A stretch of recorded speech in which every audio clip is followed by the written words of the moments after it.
You know, as children, most of us would always be asking the question, why?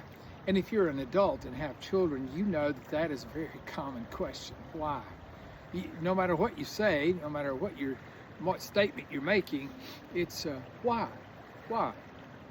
And the thing is, as we grow up and as we grow older, we forget that that's such an important question. It is, you know.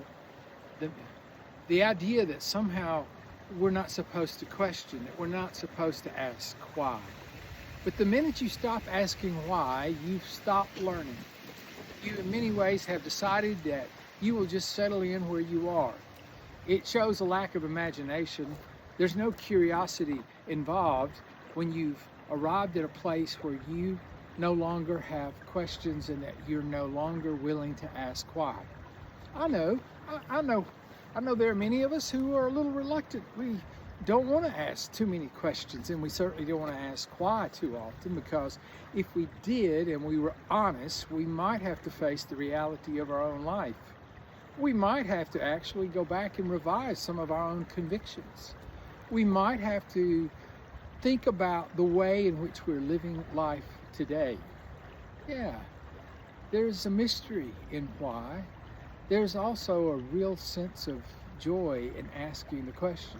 That's where the life is. That's where the journey is for most of us, is when you ask the question and you ask it honestly with humility, you realize that, wow, the possibilities out in front of you with answers.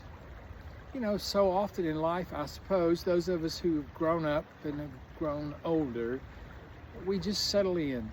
We want to be satisfied. We want to be comfortable.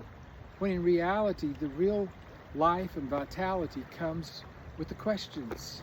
I hope that you never stop asking questions. I know I haven't. I've come to love the questions. I've come to understand that life itself is not necessarily finding the answers, it's learning to enjoy the mystery of it all. And there is a mystery in the questions.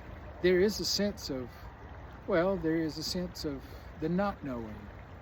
Yeah, I'm all for learning and I'm all for finding answers if they can be found. But I'm also, even when you think you have the answers, I'm also decidedly on the side of asking the questions, the hard questions, because that's where growth is. That's where we learn. Yeah, learning to embrace the questions. And one of the larger questions of life is why? Why? Why do you do things the way you do? Why do you believe what you believe? Why? So maybe, just maybe, you could go back and reconnect with that inner child somewhere inside yourself, and you could begin to ask the question of why. I hope you'll do that. The river itself, as I stand here, is a reminder to me that life, well, it's always changing, isn't it? It's always in that state of flux, the way that Greek philosopher said. It's always changing. And with it, the questions and the answers change as well.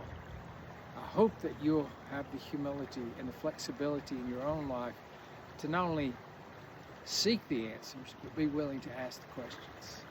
Take care, my friends.